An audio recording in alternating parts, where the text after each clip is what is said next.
दोस्तों, आप सभी का स्वागत है हमारे YouTube channel SS tricky classes पर। यदि आपने हमारे चैनल को सब्सक्राइब नहीं किया है तो सब्सक्राइब कर लें और घंटी के बटन को भी दबा लें। दोस्तों, आज हम पढ़ेंगे समानुपात भाग 2। तो चलते हैं हम पहले प्रश्न पे। दो संख्याओं में 3 संबंधित 4 तथा 2 संबंधित 3 4 मूल संख्या में जोड़ने पर हो जाता है, तो प्रथम संख्या क्या होगी।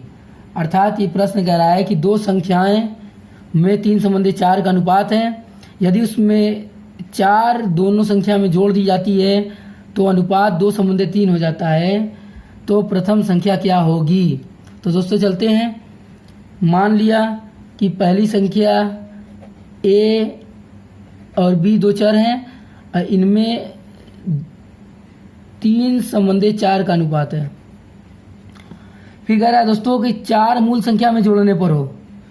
4 मूल संख्या में यानी 4 को जब हम ऐड करते हैं तो वो अनुपात 2 संबंधित 3 4 मूल संख्या में जोड़ने पर हो जाता है। अर्थात 4 जोड़ने पर 2 संबंधित 3 का अनुपात हो जाता है। तो प्रथम संख्या क्या होगी। तो दोस्तों ऐसे सवाल को हल करने के लिए हम देखते हैं कि अनुपात जो मूल अनुपात है, मूल अनुपात 3 संबंधित 4 है और इसमें 4 जोड़ने पर 2 संबंधित 3 हो जाता है। तो ऐसे सवाल को हल करने के लिए इन दोनों के बीच हम पहले रेशियो का संबंध निकालते हैं और उस संबंध से हम उसके वैल्यू को निकाल लेते हैं। तो दोस्तों इसमें हम पहले देखेंगे कि इसमें कितना का अंतर है। तो इसमें +1 का अंतर है और इसमें भी 1 का अंतर है। तो दोस्तों मान लिया कि रेशियो x है तो ये हो जाएगा 1x और 4 जोड़ने पर होता है =4। तो x बराबर 4/1 यानी 4। तो दोस्तों कह रहा है कि तो प्रथम संख्या क्या होगी। तो प्रथम संख्या में मूल में पहली संख्या का अनुपात 3 था, तो 4/3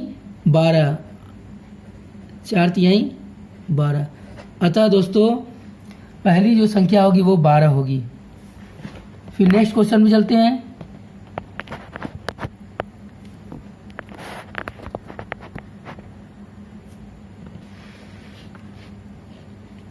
दो संख्याओं में 5 संबंधित 7 तथा 4 घटाने पर उनका अनुपात 7 संबंधित 9 हो जाता है। यानी दो संख्याएं हैं जो 5 संबंधित 7 के अनुपात में है, 4 उसमें से घटा देने पर उनका अनुपात 7 संबंधित 9 हो जाता है। तो दूसरी संख्या क्या होगी। पुनः उसी तरह दोस्तों a और b दो चर हैं जिनमें 5 संबंधित 7 का अनुपात है। ये मूल संख्या है। इनमें से 4 घटाने पर दोस्तों 4 घटाने पर इनमें अनुपात जो हो जाता है वो 7 संबंधित 9 हो जाता है। तो इन दोनों का पहले अंतर हम निकालेंगे। तो 5 2 7 5 2 7। तो इसमें इसका रेशियो 2 आया। तो माना संख्या में संबंध x है तो ये 2x हो जाएगा और 2x बराबर कितना हो जाएगा 4 के। तो ये जो वैल्यू है उसके 4 के। तो x बराबर 4/2, 2 दूना के 4 यानी 2, x बराबर 2।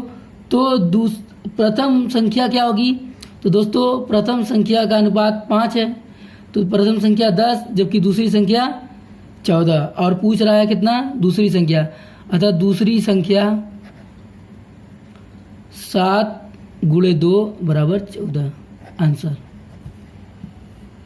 फिर नेक्स्ट क्वेश्चन पे हम चलते हैं। दो संख्याओं का अनुपात 5 संबंधी 8 है।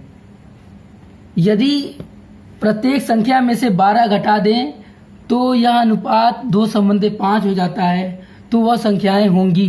तो दोस्तों इसमें दोनों संख्याएं पूछ रहा है, संख्याएं यानी दोनों संख्या पूछ रहा है। तो पुनः उसी तरह हम लगाएंगे a और b दो चर होंगे जिसमें मूल संख्या का अनुपात जो मूल अनुपात है वो 5 संबंधी 8 है। फिर दोस्तों यदि प्रत्येक संख्या में से 12 घटा दी जाए यानी ये 12 घटाया गया है, तो अनुपात 2:5 हो जाता है। तो दोस्तों इसमें अंतर हम देखेंगे कितना है, 3 का, और इसमें भी 3 का। तो ये 3 का अंतर है, तो इसका रेशियो मान लिया x है, तो ये 3x, और ये वैल्यू इसके बराबर हो जाएगी 3x बराबर 12। तो x बराबर 12/3 यानी 3 चौके 12, x बराबर 4। तो दोस्तों वो संख्याएं क्या होंगी, तो वो संख्याएं मूल संख्याएं का अनुपात 5 और 8 था।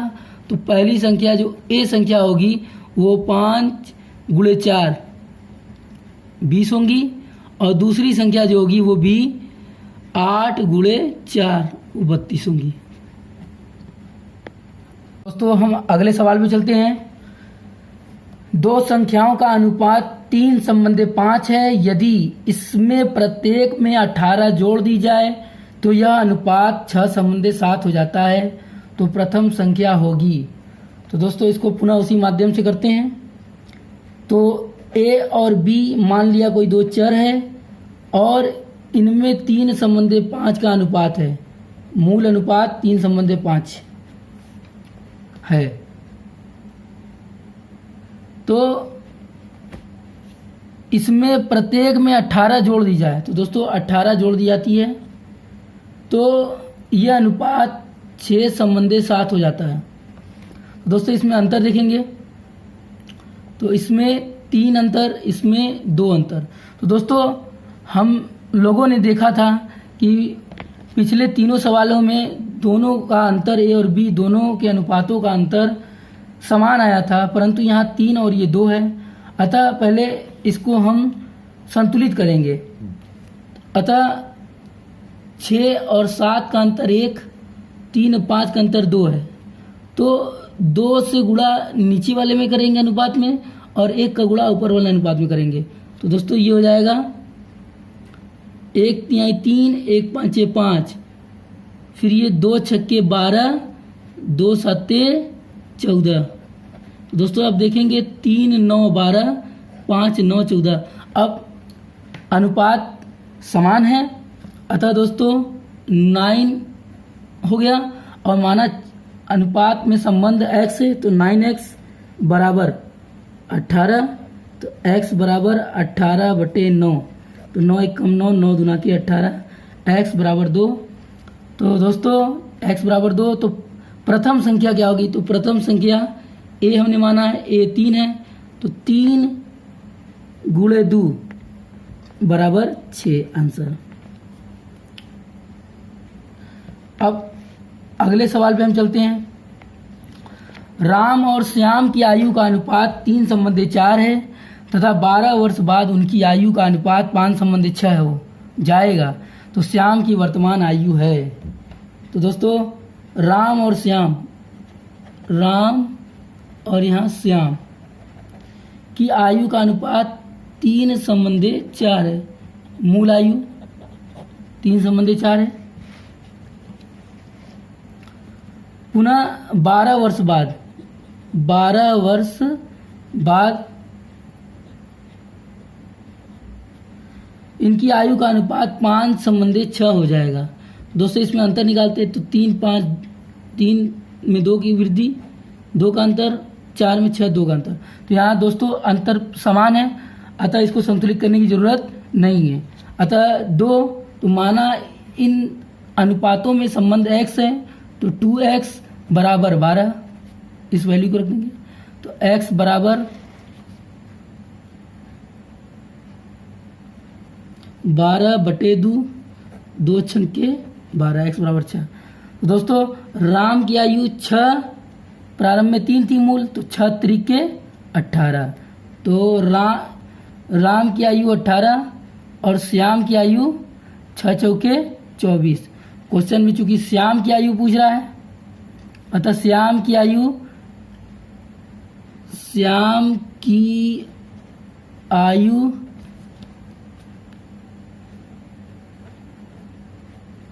6 गुणे 4 यानी 24 वर्ष।